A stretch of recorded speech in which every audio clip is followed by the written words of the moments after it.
comes to the TV show Dexter Original Sin, I'm going to be 100% honest with you and say I think this is a fantastic watch. I think it's a great addition to the Dexter franchise for so many reasons. Firstly, I just loved seeing the evolution of Dexter.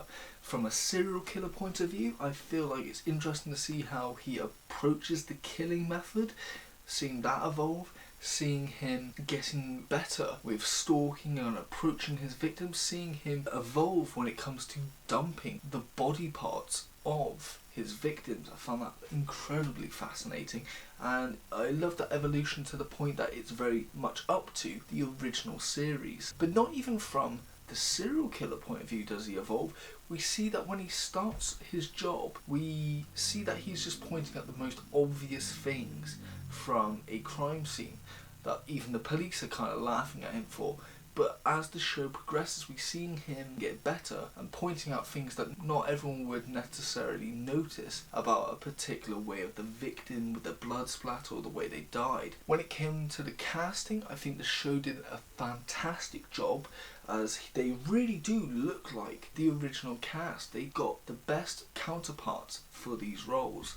And I just love that not only do they look like the original cast, but they get their mannerisms and inflections down to a T. It's really quite fascinating to see, if I'm being genuinely honest. Not only just everyone, but I feel like Patrick Gibson needs a special shout out just for portraying Dexter. He had the most difficult role, and I think he nailed it right on the head, where he got down the social awkward interactions down to a T, and even being the psychopathic part of Dexter when he's alone with his victims. He did a fantastic job at that as well. Now, the violence in this show is something that I felt was darker than the original series, especially when it came to the other serial killers, as you never really saw the brutality they would display onto their victims.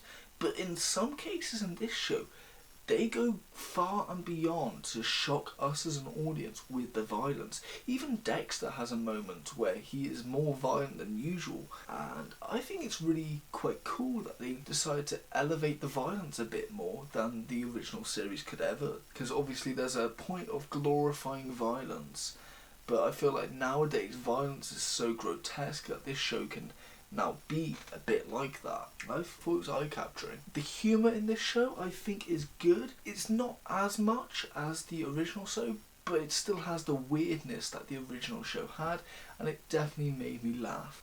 What I loved about this show is, whilst it is about Dexter, we learn so much about Harry Morgan, Dexter's adopted father, and there are some dark but enthralling moments in this show when we learn about him, especially when we find out that he had a child before Dexter and Deborah, but it went a dark way. And it's also very fascinating to see how he met Laura Moser and how the two got very close, but then because of the case, he was somewhat pushing her to meet up with these type of criminals, and it got to a point where it backfired. And it's just really fascinating to learn about all of this. They used flashbacks very well to tell the story of Harry.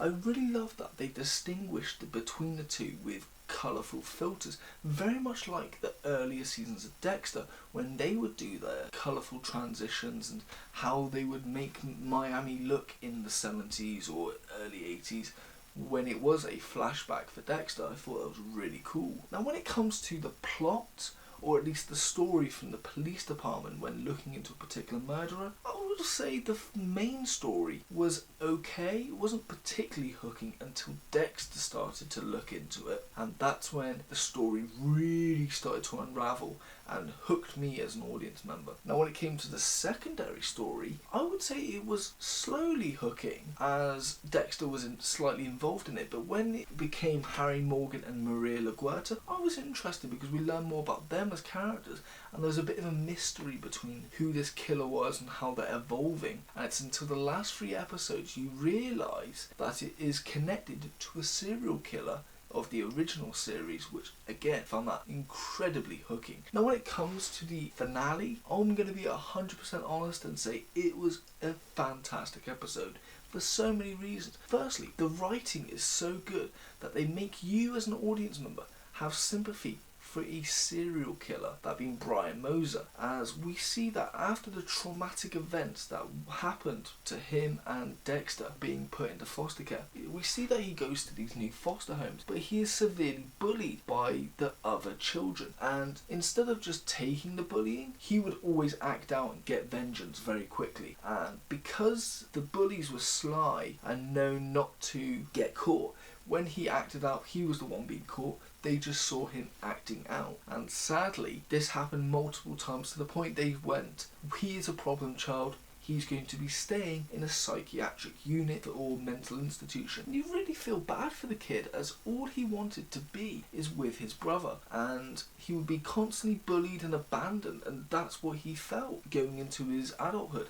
abandoned. There's definitely a lot of sympathy for that character, and I think they did a great job at portraying that, as you don't really have that type of sympathy when watching the original series, and I think that's just showing how great of a writer these people are. When it came to seeing Dexter, I thought it was really interesting to see that he is putting his serial killer urges to the side to save an innocent life, and you realise that he's not the monster that Harry Morgan trained him to be. He is something more, and there's a bit of heart with it. But what I really liked is how the way they ended his storyline, with him admitting that his family are the ones that keep him normal, which we do see a lot of in the original series. Now when it came to Harry, we see him finally spotting and confronting the serial killer who's been committing these random ones, but sadly the killer gets the upper hand and knocks him out. But what I found really weird is he decides to cover up and basically lie and say there's no connection between any of these victims and that it was just him going along with the ride with LaGuerta. He believed her to an extent, but he realises there's no connection and that this was a wild goose chase. And it's very odd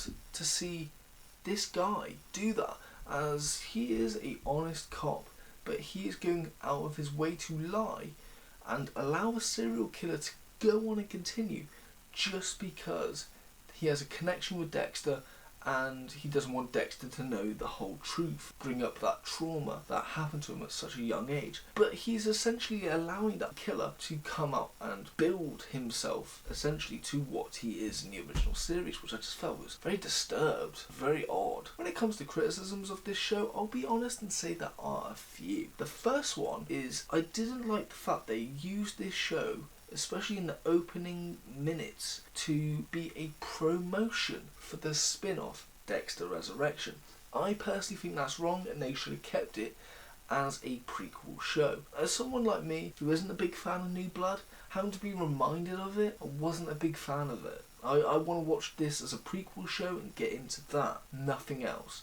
But for people who maybe just liked the first few original seasons and thought, I'll go and watch this new prequel show, hopefully they capture the magic that the original series had and it's not focusing on the weird stuff that it gets into later. They're already being spoiled with what happens in New Blood, so I think in that sense it ruins the show as well. I think they should have just kept it as a prequel and Resurrection be its own thing, New Blood be its own thing, and the original series being its own thing. And this show should only connect to the original series. My second criticism is about Brian, who we realise has been stalking Dexter for some time.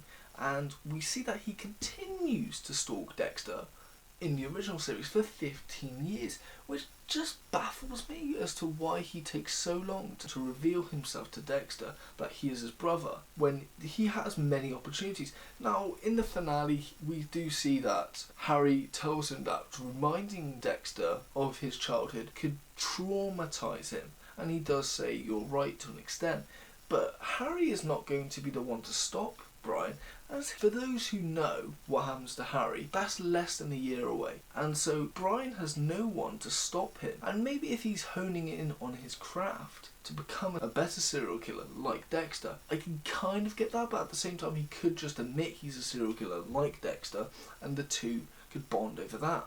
Or maybe it's stalking Dexter, but I just don't believe that it took him so long to realise that Dexter is a serial killer just like him. It just doesn't makes sense in my eyes. My third criticism is that there are some characters who are in the original series that don't appear in this. Now, most people have been talking about James Dokes, and now I understand why he's not in this show, as that would be quite unbelievable when he realises that Dexter is not like the others. He is faking his persona.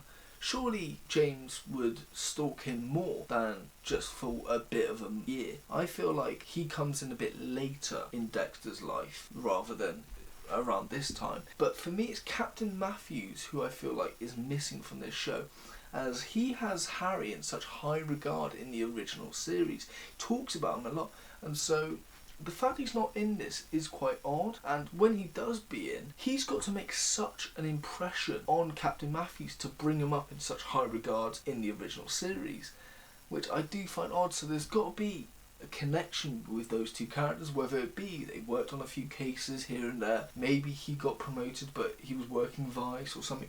I just don't think they've really thought about Captain Matthews that much and the praise he had for Harry. And lastly, this is a very minute criticism, but it's towards the intro. It needs to be talked about. On a first watch basis, I didn't notice it, but as the show continued, it's a sound effect that really caught me by surprise, and the more I watched the show and heard that sound effect, it started to bug me. I just don't understand why this was added in. It just feels so unnecessary. It gives a very cartoonish vibe to a show which is about serial killers, which is definitely not the vibe you really want to give off. But overall, I really did love this show for so many reasons. I love that they tried to recapture the overall theme and feeling that the original 4 seasons had, and they did an excellent job at it, whether it be the set pieces, whether it be the narration, the humour, the goddamn violence. They did all of this within the first 3 episodes onwards. Honestly, it's such a great feeling to see a prequel being able to go back and capturing the magic that the show originally had. For all those reasons alone, is this show good? No, it's fucking great. Rating wise, I'm going to give it an 8.5 out of 10. Now, when it comes to would I rewatch it, of course I'm going to rewatch it. I'm a huge fan of Dexter, and because of that I bet there's so many Easter eggs that I may have missed on a first watch basis. There's some things that I did notice, but I bet on the whole bigger scheme of things there's more to see on a second watch basis. Now, when it comes to recommendations, of course I'm going to recommend the original series. I recommend all 8. I'm going to be honest and say yes, the original 4 are the best seasons. I feel like season 5 needs to be included into that list as they have a great antagonist. I feel like Dexter's just as good. I think the story is very hooking as well. 6, 7 and 8 aren't necessarily bad seasons. It's just comparing them to the first 4, they do lack in comparison. Now, when it comes to shows very much similar to Dexter, I would definitely recommend the TV show You, as I feel like there's a lot of comparisons you can get with that, whether it be the narrative, the humour that we get. But the main one is seeing how these characters get out of the tight situations they always end up in. Dexter does it well, but Joe Goldberg does it exceptionally well, just as good or even better than Dexter at times. Another show which sadly only got 1 season is the TV show Obituary, which is very funny like Dexter, very dark at times like Dexter, but also uses the flashbacks to tell a dark moment in a particular character's life, very much like Dexter. Obviously, I would recommend this show Hannibal, as both shows have a lot in common, whether it be the violence, which I would say Hannibal definitely has, the fact that both shows focus around the police as well. The only difference is that Hannibal focuses on Will Graham rather than Hannibal himself, whilst Dexter on the other hand focuses on Dexter the serial killer. And my last recommendation is the TV show Barry. The most similar thing they both follow is the humour, but also is that Barry is trying to hide one life and become the other. Very much like Dexter, they are juggling different type of lives. With Dexter, it's being a father, a husband, a blood spatter analyst, a serial killer, and a brother. With Barry, it's being an assassin and a trainee actor. And it's just interesting how they try to counteract these lives, especially with Barry, who keeps getting thrown into one when he really wants to approach the other, and then just seeing him going back and forth. Those are my recommendations. This has been my review for Dexter Original Sin. Thank you for watching. If you have enjoyed, please like and subscribe, but most importantly, thank you and have a nice day.